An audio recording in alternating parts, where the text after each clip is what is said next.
Okay, I have no idea since I'm on mobile where this is getting recorded. Um, but we'll go ahead and we'll start and we'll see. So today, you're joining me while I'm washing dishes. But we're going to talk about new me, with the start of the new year and transitions.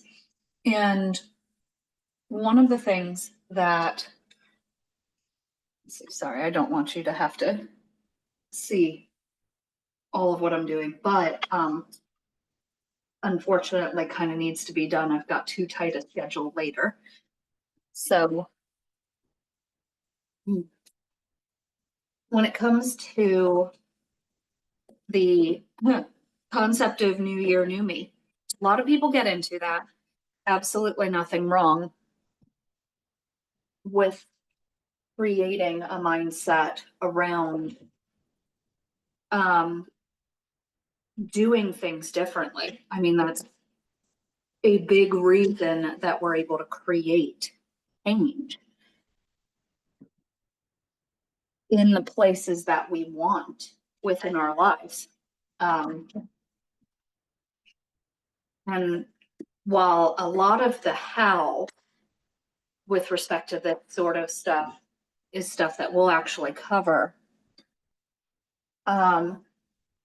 a bit tomorrow evening when we talk vision, I want to go ahead and hash out some of what this can look like.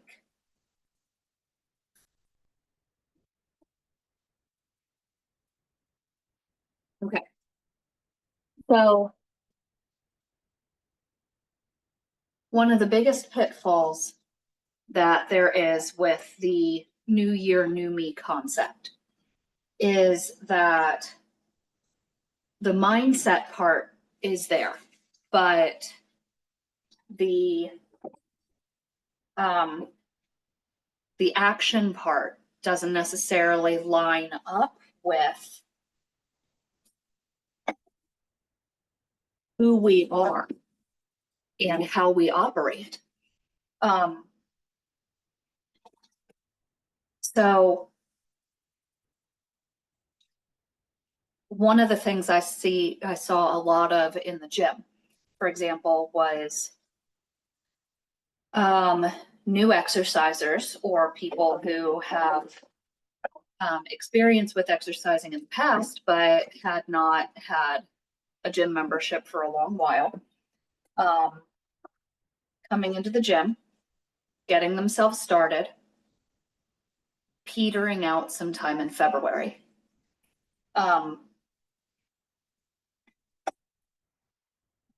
Big reason for that is they were creating part of the solution that would work for them, but not all. So that right there is the biggest reason why now was the right time to really introduce the methodology for vision work that my performance coach takes us through. Because it sets us up for success on that front way better. So instead of coming into the gym, having an exercise plan, having a nutrition plan, and just going from there, we've got the exercise plan, the nutrition plan, the recovery plan, the supporting environment in place all throughout. And a plan for what to do when we aren't mentally or physically up to the challenge of making changes consistently and making the changes that we're making consistent. New year, new me gives us the understanding that we are creating an identity that is different than the one that we previously had. I don't have anything wrong with doing that. I believe in shifting identities.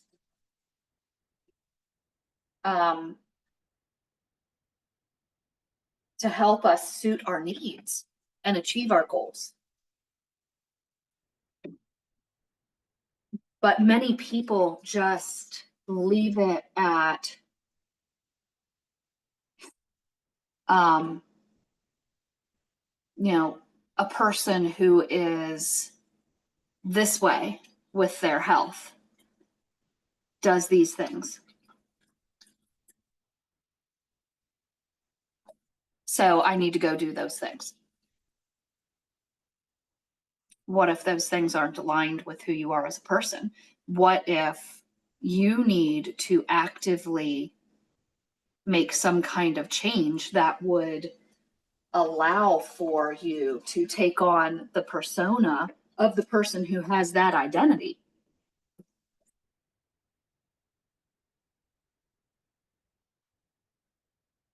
It isn't diving deep enough, is essentially what I'm saying. So that's why we are looking at diving deeper and answering certain questions for ourselves, like I brought up in my live earlier today in the group. When I said in my journal, and again, this is a process that I learned from my performance coach. When I sit in my journal, I am asking myself the question, who do I need to be? What do I need to consider? How do I want to show up? This is not fake it till you make it. While there is certainly some benefit for people to do fake it till you make it, fake it till you make it doesn't address the make it part, because make it is about creation. And if you don't know what it is you're creating in depth, how on earth are you going to identify that you've managed to fake your way to it? So tomorrow evening, we're going to take a look at the next step in a better new year, new me process, a better methodology for it.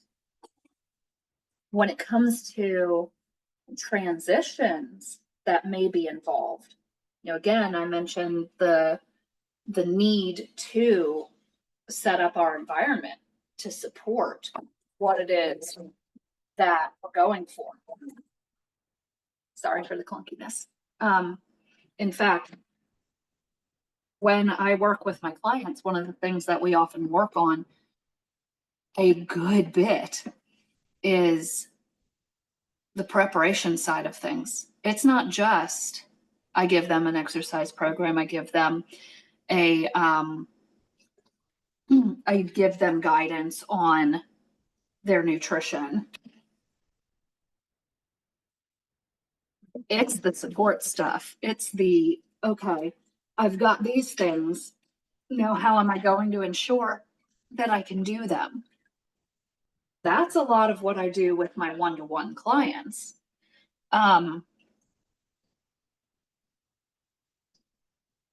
Which is why it takes time. There's a degree of time needed in preparation in order to effectively execute while minimizing the effect of potential challenges and obstacles. So having a plan for exercise isn't good enough. Having a plan for how to support an exercise habit is better. Having a plan for your nutrition isn't good enough. Having a plan for how to manage the obstacles to adhering to the nutrition plan you want to use is better.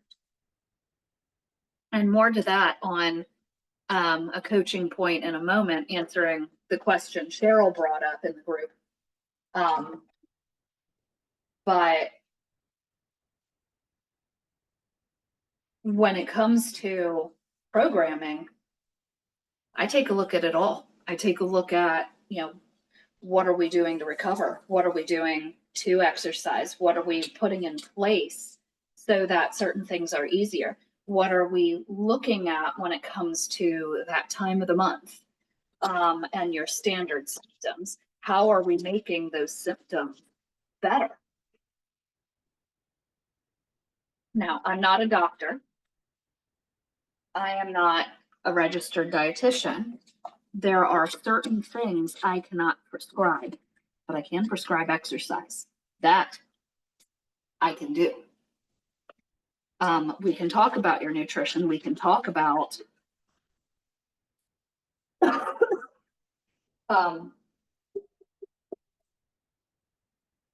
what you might need to talk to a doctor about. We can talk about those things because I can provide that kind of guidance as well. Ultimately, though, the transitions towards your new me identity can be big or they can be little. What matters most is whether we are meeting the potential obstacles or challenges with a reasonable solution. So, for example, if I was working with somebody new to the gym, one of the obstacles might be learning to use the equipment that's at the gym. They might not have any idea how to use the equipment that's around them. So if I want to program an effective exercise session, I'm only going to introduce 1 to 3 new pieces at a time so that they've got the ability to learn, but also not have to spend the whole session learning how to use equipment. There's enough that they're going to need to learn when it comes to how to move their body. So I need to manage expectations. That is absolutely going to be a part of the transition. I need to manage time, and what they are going to be able to do. That was one of the fun things about working with interns, new trainers who were doing an internship to complete their training certification. Was getting the okay from one or another of my clients to essentially be treated as guinea pigs. Obviously, I'd be supervising, so my clients would be safe. The trainer had somebody who could directly answer questions if they had them. I had a client who, in the preliminary data intake session, when discussing her goals, let my intern know that she wanted to be the gym's strongest woman. And the new trainer created a very good program for that. I had asked the trainer to create 2 exercise sessions before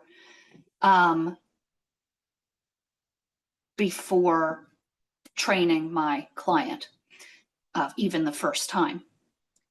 I also had to remind the client to let the intern know about a specific chronic condition they have that they just simply forgot to mention during the intake session because they're used to having this condition and they don't think about it quite as much. But because it's not necessarily something that comes standard on intake forms that a new trainer might use, I developed my own intake forms because I knew I needed to ask medical questions. I had the new trainer create 2 training sessions, an upper body and a lower body, according to how they would train this client if the client was theirs.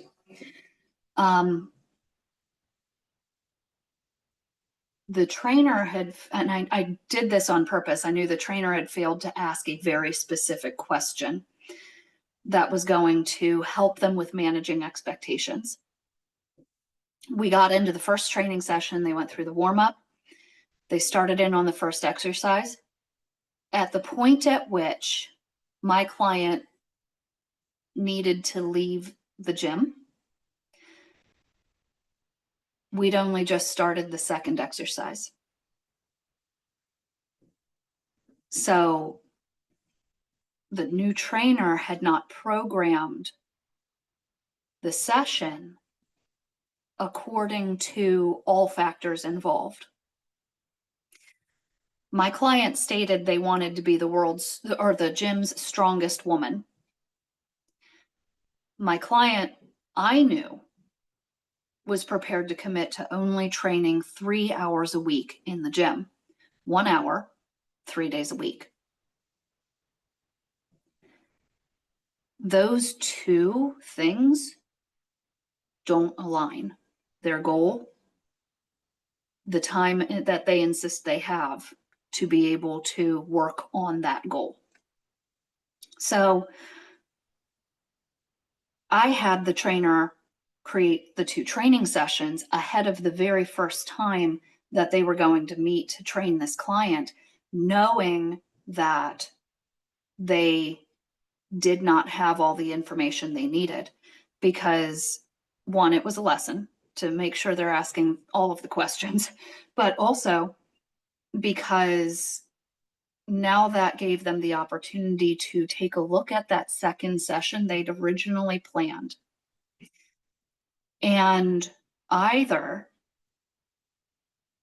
make the adjustments needed to honor what the client said they had time to do, or show the client the intended session plan and inform the client that the time they've allotted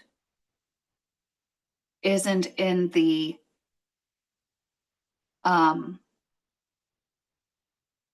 alignment with their goal.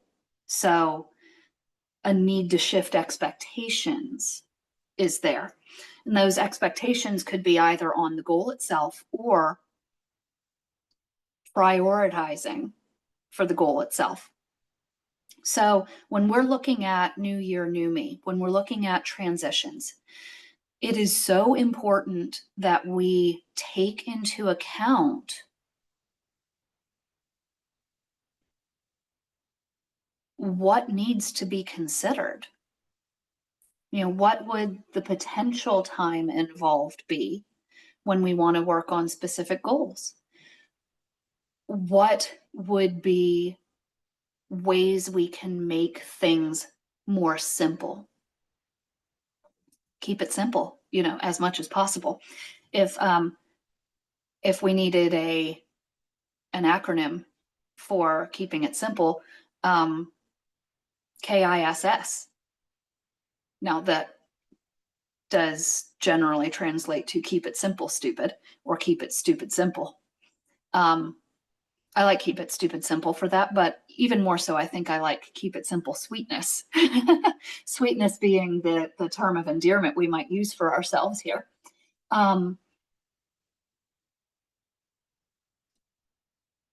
We want to look at what would be involved with reaching our goal. We want to look at how we can make simple transitions in the direction of our goal. And, you know, as I stated, I'll be going through kind of the how to do those things in the next couple of weeks. So let's transition to the next step. Oh gosh, I think there might be a skunk outside. I think there's a chance something got skunked because I can smell it.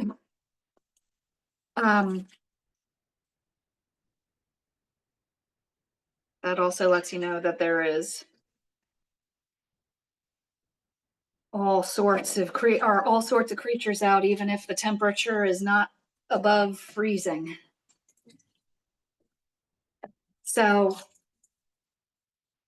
Adina, I got your question answered in a short video. Let me know if that presented enough solution. If not, I will get you some more. Cheryl's question. It's actually fairly pertinent to the idea of making some transitions in order to better support our, you know, new me that we want. Cheryl's question was essentially what to do about cravings around ovulation and menstruation. Really, really good question there. So, you know, and also, do I have some ideas on, you know, potential healthy snack alternatives? This is all wrong. I need stuff set up differently. Right. Oh,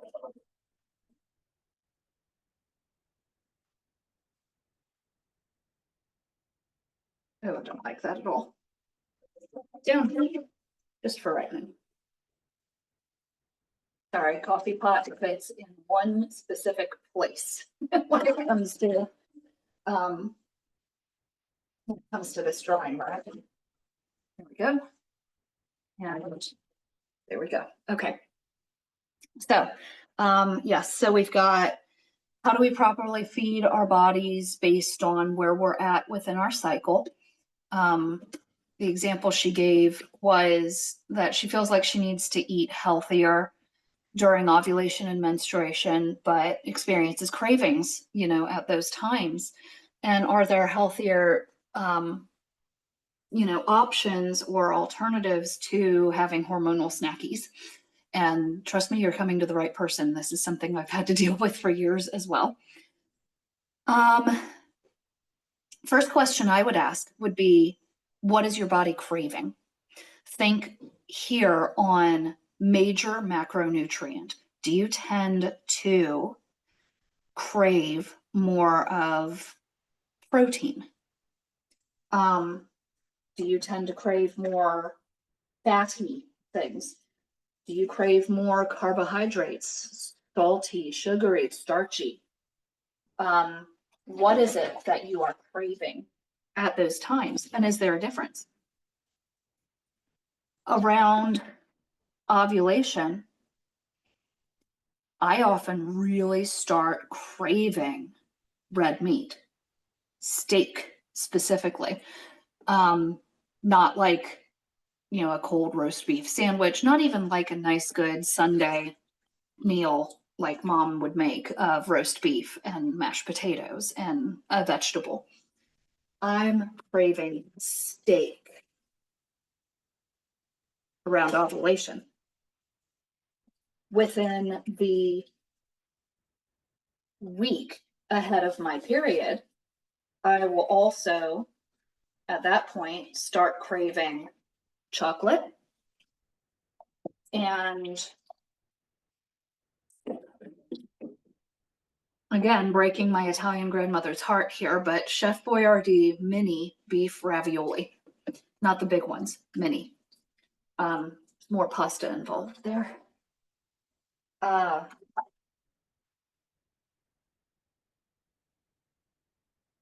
Depending on what it is that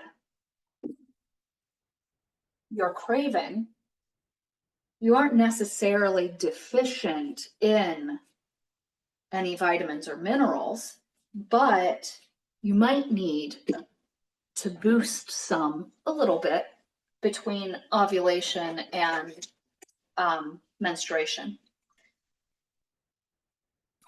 Like if you were to actually get blood work done, lab work done, and take a look at it, you probably would not fall into a deficiency area with any of these numbers. There might not even be an exact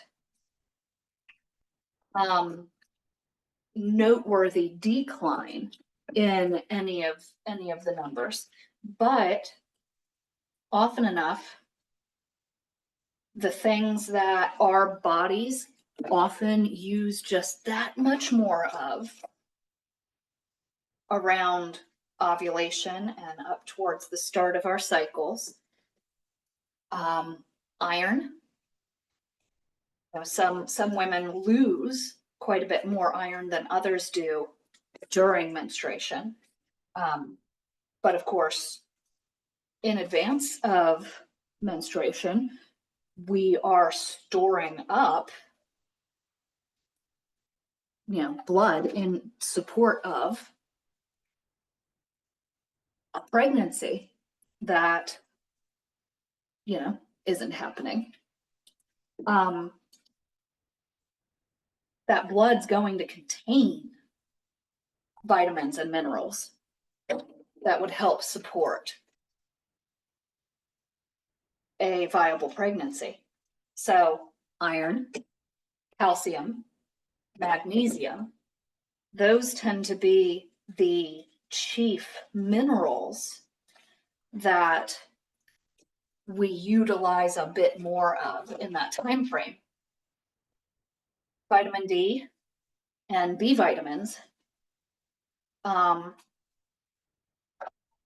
we often tend to use a bit more of those because they help us with energy production. So, first question, are you craving anything in particular, and which macronutrient or macronutrients tend to be most prevalent with respect to that? Second question, if you are able to identify certain cravings, can you look up and see whether you have more of any particular, vitamins or minerals in those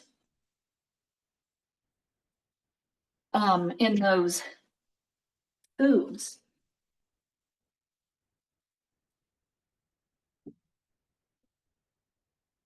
Again, we're not necessarily deficient in anything, but our brains tend to feel better, our bodies tend to feel better when we give a little bit of a bump up with those particular minerals and vitamins.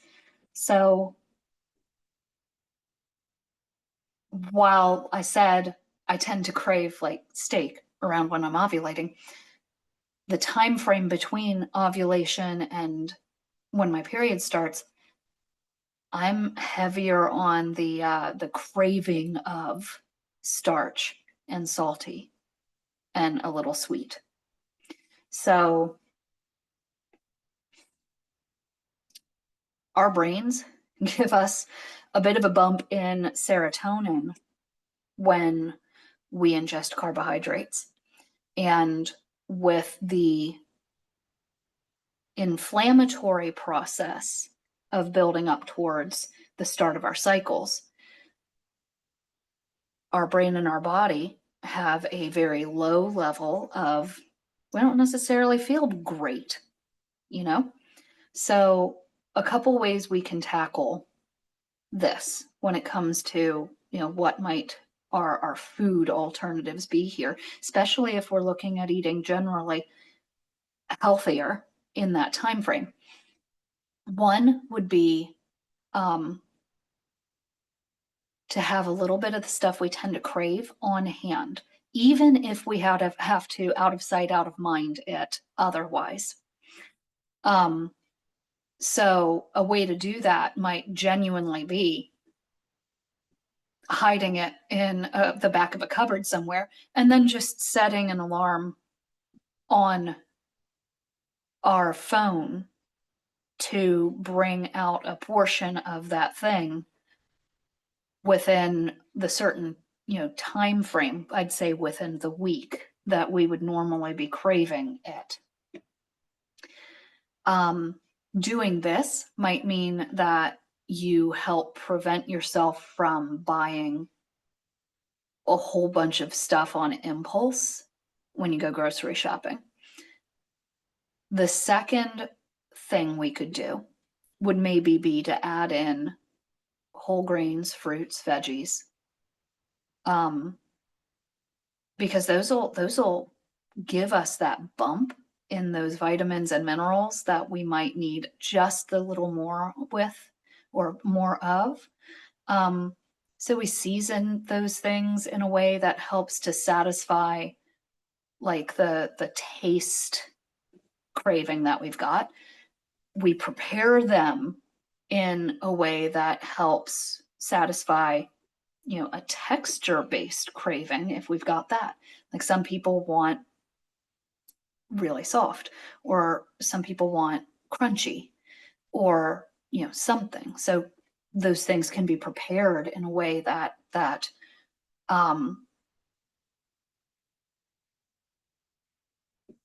represents the thing that we're looking for.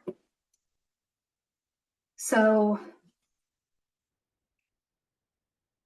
if we're looking at what kind of transitions might we make there, then the first would be having a plan. I know plenty of people, and I am literally one of them, who are best served through abstinence. If it is not in the apartment, and it would take me genuine personal effort to go get the thing, and even better, those of you who may or may not utilize DoorDash, costs you a little extra money than it would if you just went out and bought it yourself, then it is a lot easier for me to be able to say to myself, I don't need that right now. If it is not in the house, if it involves real effort from me personally going and getting it, time and effort, or if it, by the way, I'm about to drain, so you're going to hear stuff. If it involves time and effort, if it involves extra money because somebody else would be obtaining it for me, I guess that is just far easier for me to be able to say, no, don't really need that right now, and be done with it.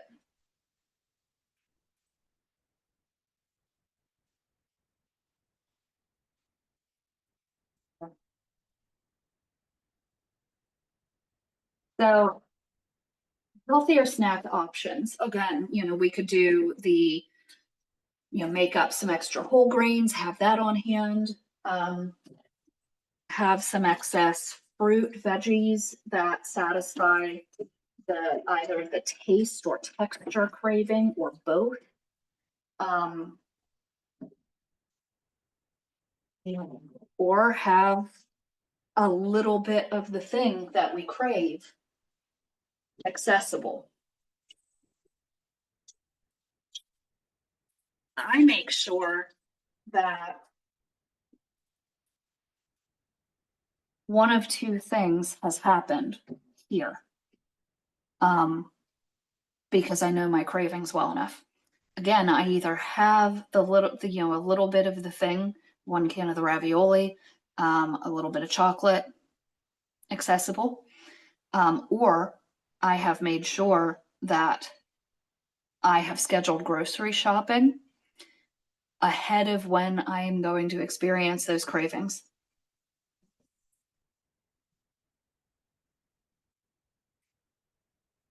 And that is definitely for the sake of making sure I do not spend extra money, impulse shop, those things. Not going to do those things if I can avoid it. So I hope that that was helpful. 1. 2, I am excited to see you guys tomorrow evening for part 2 of our vision building work. And hopefully I can figure out how to stop this recording.